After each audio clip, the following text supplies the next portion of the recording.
રાધે રાધે, જય સિયારામ. આપણે આજે ચરિત્ર લેવાનું છે અંતરનિષ્ઠ નરપાલ. નૃપાલ એટલે રાજા અને અંતરનિષ્ઠ એટલે અંદર ને અંદર ભજન કરવા વાળા રાજા.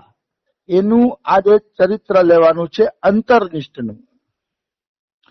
તો જુઓ ભાઈ, એક વાત તો નક્કી છે કે ભક્તિ અંતરમાં રાખવાની વસ્તુ છે. બિલકુલ. ભક્તિ કોઈ પ્રગટ કરવાની વસ્તુ નથી, છપાવાની વસ્તુ નથી કે હું આટલું કરું છું, આટલું કરું છું, આટલું કરું છું. હા. અને જેના મનમાં ભક્તિને છપાવવાનો ભાવ છે એની ભક્તિ એક દિવસ નષ્ટ થઈ જવાની છે. બિલકુલ. એટલે ભક્તિ બને ત્યાં સુધી ગુપ્ત રાખવી. જેમ લોભીઓ પોતાનું ધન કેમ ગુપ્ત રાખે છે, એવી જ રીતે મનુષ્યએ પોતાના ભક્તિ રૂપી ધનને ગુપ્ત રાખવું જોઈએ. હા. એમાં જ મજા છે, એમાં જ આનંદ છે. જાજા વ્યક્તિઓને ન કહેવું જોઈએ. હા, ક્યાંય ભરતું હોય ને એક બે જગ્યાએ આપણે વાત કરતા હોય આપણા અનુભવની, ભજનની, તો કઈ વાંધો નથી. હા. પણ બધાની સામે આ ભક્તિને પ્રગટ કરવી એ નિશ્ચિત રૂપે સાધક માટે ખતરનાક સાબિત થાય છે. એટલે એવું ના કરવું જોઈએ. તો આ રાજા અંતરનિષ્ઠ હતા. તો મહારામાયણમાં એવું લખેલું છે, મહારામાયણ નામનો જે ગ્રંથ છે એમાં એવું લખેલું છે, અંતર જપંતી યે નામ જીવન મુક્તા ભવંતી તે. અંતર જપંતી યે નામ એટલે જે ભગવાનનું નામ અંતરમાં જપે છે, અંદર ને અંદર જપે છે, કોઈને ખબર નથી પડવા દેતા, તો જીવન મુક્તા ભવંતી તે, એ જીવન મુક્ત થઈ જાય છે. હા. નિશ્ચિત એ જીવન મુક્ત થઈ જાય છે. એમાં કોઈ એટલે કોઈ પણ પ્રકારની શંકા નથી. આવી વસ્તુ છે. અંદર ને અંદર નામ જપો. હું તો એમ કઉ છું કે મનમાં નામ જપાતા હોય તો હોઠ પણ ફફડવા ના જોઈએ. હા. એટલું ગુપ્ત રાખો ભજનને, એટલું ગુપ્ત રાખો કે અનમોલ નિધિ કોઈને ખબર પડે જ નહીં. આવી વસ્તુ છે. એટલે આ રાજા અંતરનિષ્ઠ હતા અને અંદર ને અંદર જ ભજન કરતા હતા. બારે કોઈને ખબર નહોતા પડવા દેતા. તો કે શા માટે ખબર પડવા નહોતા દેતા? તો કે ભગવાનનું નામ સારનું પણ સાર છે. એટલે શાસ્ત્રો ને સંતો આજ્ઞા આપે છે કે અન અધિકારીને ભગવાનનું નામ આપવું જોઈએ નહીં. અધિકારી હોય એને જ ભગવાન, એટલે એનો અર્થ એવો નથી કે ભગવાન નામના કોઈ અધિકારી નથી, પણ જે રુચિ લે એને કેવું જોઈએ. અને રુચિ ન લે એને ભગવાન નામ કેવું જોઈએ નહીં. એટલે શાસ્ત્ર કે છે ગોપનીયમ ગોપનીયમ ગોપનીયમ ચ સર્વદા. મતલબ ભગવત તત્વ તો સદા સર્વદા ગોપનીય છે, સદા સર્વદા ગોપનીય છે. એને ગોપનીય જ રાખવું જોઈએ. એટલે તો સુખદેવજીએ આખા શ્રીમદ ભાગવત મહાપુરાણમાં કોઈ જગ્યાએ રાધા નામ લીધું નથી. રાધા નામ પ્રગટ કર્યું નથી સુખદેવજીએ, કોઈ જગ્યાએ નહીં. હા. એટલે કે છે પરમ ધન રાધા નામ આધાર, પરમ ધન રાધા નામ આધાર. શ્રી સુખ પ્રગટ કિયો નહીં યાતે, જાની સાર કો સાર, પરમ ધન રાધા નામ આધાર. શ્રી સુખ પ્રગટ કિયો નહીં યાતે, જાની સાર કો સાર. સુખદેવજીએ સારમાં સાર હતું રાધા નામ, એટલે શ્રીમદ ભાગવત ની અંદર પ્રગટ ન કર્યું. હા. સુખદેવજી પ્રગટ નથી કરતા, એ ગુપ્ત રાખે છે રાધા નામને.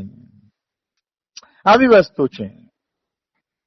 મતલબ કહેવાનો ભાવ છે ભગવાન નામ, ભગવદ કથા આ બધી જગ્યાએ કહેવાની વસ્તુ નથી એમ. હા, કોઈ શ્રદ્ધાથી આવી જાય બેસી જાય તો અધિકારી જ છે, તો પછી પૂછપરછ નહીં કરવાની. પણ આપણે કથા કરતા હોય ને એ કથામાં દોષ કાઢતા હોય તો એવા વ્યક્તિ સામે ભગવત કથા કરવી જોઈએ નહીં. બિલકુલ. કે ભગવાન નામ, ગીતાજીમાં ભગવાને કીધું છે અર્જુન, જે સાંભળવાની ઈચ્છા ન રાખતો હોય ને એને તું આ ગીતાજી ન કહેતો હોય. જે સાંભળવાની ઈચ્છા રાખે છે, મારામાં શ્રદ્ધા રાખે છે, ભજન કરે છે, ભગવાન કે એને તારે ગીતાજી કહેવી, બાકીનાઓને ગીતાજી કહેવી નહીં. આવી વસ્તુ છે. અને આમ પણ ભાઈ ગુપ્ત રાખવાનું એટલા માટે કહે છે કે જો ભજનને તમે પ્રગટ કરી દો અને પ્રગટ કર્યા પછી તમારો જે ભાવ છે એવો ભાવ ન હોય ને ખાલી ભજનનો દેખાડો થતો હોય તો એવા ભજનને પ્રગટ કરવાથી શું ફાયદો? હા માનો ભજન આપણું ખોટું છે, ખાલી આપણે દેખાડો કરીએ છીએ સંસારમાં જાણે કે આપણે ભગત છીએ, તો એવો દેખાડો કરવાથી કઈ ફરક નથી પડતો. એનાથી તો જગતમાં હસી થશે આપણી એમ. હા એટલે એ રીતે પણ ભજન પ્રગટ કરવું જ ન જોઈએ. જે લોકો ભજન પ્રગટ કરે છે ને એમાં 90% લોકો પોતાની માન પ્રતિષ્ઠા માટે જ ભજન પ્રગટ કરતા હોય છે. બિલકુલ. કોક જ વ્યક્તિ એવા હોય કે જગત કલ્યાણ માટે પોતાના અનુભવ બતાવે, કોક જ એવા હોય, બાકી બધા એવા હોતા નથી. આવી વસ્તુ છે. જો ભજન તમે ખોટું પ્રગટ કરશો, તમારી અંદર કઈ છે નહીં, અને ભજન પ્રગટ કરશો ને તો જગતમાં તમારી હસી થશે. કેવી રીતે હસી થશે એનું એક અહીંયા દ્રષ્ટાંત આવે છે. એક ગામની અંદર એક વૈષ્ણવ સંત રહેતા હતા હા અને બહુ સરસ મજાના વૈષ્ણવ સંત હતા.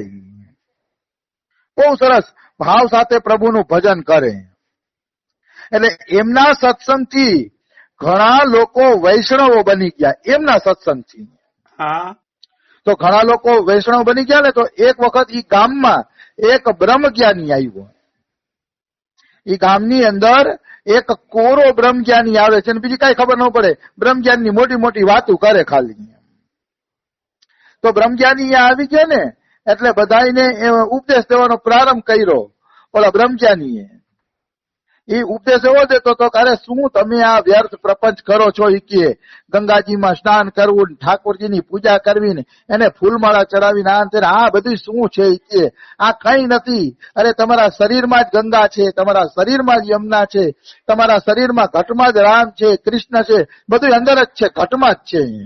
હા અને તમે કે આ ઠાકોર સેવાના અંતે એને કરો છો, કાંઈ કરવાની જરૂર નથી.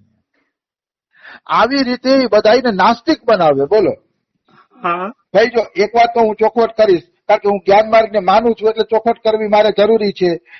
જ્ઞાન માર્ગમાં એમ કીધું કે ઘટમાં જ ગંગાજી છે, ઘટમાં જ રામ છે, ઘટમાં જ કૃષ્ણ છે, તો હું એને ખોટું નથી માનતો. હા કારણ કે ઈશ્વરનો અંશ આત્મા આપણી અંદર છે અને ઈશ્વરનો અંશ આત્મા એ ઈશ્વર સમાન છે. એટલે આત્માની અંદર વાસ્તવમાં બધાય તીર્થો, બધાય ભગવાનનો વાસ છે, કારણ કે આપણો આત્મા ઈશ્વરનો અંશ છે. પણ જ્યાં સુધી ઈશ્વરને પ્રગટ નથી કર્યા ત્યાં સુધી આપણે સેવા, પૂજા, ભજન બધુંય કરવું પડે. જયારે આત્મા પ્રગટ થઈ જાય, આત્માને ઓળખી લઈને પછી કઈ ન કરો તો ચાલે, તો ઘટની અંદર જ તમારે ભગવાનના આરાધના થઈ જાય, મતલબ માનસિક ચિંતન એનું થઈ જાય બધું. એટલે જ્ઞાન માર્ગની વાતને હું સ્વીકારું છું ભાઈ, બધું ઘટની અંદર છે, સાચી વાત છે. પણ જ્યાં સુધી સ્થિતિ પ્રાપ્ત ન થાય ત્યાં સુધી સેવા, પૂજા, નામ, કથા, કીર્તન બધું સાધકને કરવું જ પડશે. જ્ઞાની એમ કેતો હોય કે અમે કઈ કરીએ નહીં, તેની વાતને હું કદાપી નથી સ્વીકારતો.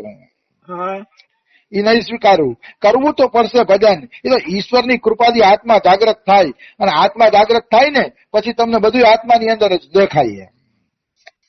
અને આત્માની અંદર દેખાય પછી કઈ બહુ જાજી જરૂર રહેતી નથી. પણ એને હું શબ્દમાં સમજાવી નથી શકતો, હું અનુભવ કરું છું પણ શબ્દની અંદર નથી સમજાવી શકતો. પણ એટલું જરૂર, જ્ઞાની હાચા તો છે, બધું ઘટની અંદર છે, કારણ કે આપણા ઘટમાં સ્વયં ભગવાનનો અંશ બિરાજે છે, આત્મા. એટલે આત્માની અંદર ભગવાનની બધી શક્તિ છે. એટલે ઘટમાં જ ગંગા છે, ઘટમાં જ રામ છે, કૃષ્ણ છે, સ્વીકારું છું. પણ એને પ્રગટ કરવા માટે જીવે ભક્તિ કરવી પડશે. અને જ્યાં સુધી પ્રગટ નહીં થાય ત્યાં સુધી બોલવાથી કાંઈ નહીં વળે. હા એટલે આ બ્રહ્મજ્ઞાની છે ને મિથ્યા હતો. અરે ઘટમાં જ બધું છે કે શું પૂજા પાઠની નાન તેને જરૂરત છે. એટલે ઓલા જે વૈષ્ણવ સંત હતા ને એને ખબર પડી ગઈ કે આને મજા ચખાડવી પડશે, નકર આ આખા ગામને નાસ્તિક બનાવી દેશે. એટલે કોઈ પણ રીતે આને મજા ચખાડવી પડશે. એટલે પછી ઓલા વૈષ્ણવ સંતે કીધું કે મહારાજ બ્રહ્મજ્ઞાનીજી, મારા ઘરે એક દિવસ જમવા પધારો. કે તો જમવા પધારો તો હું તમને જમાડું એમ. તો કે હા જરૂર, હું તમારા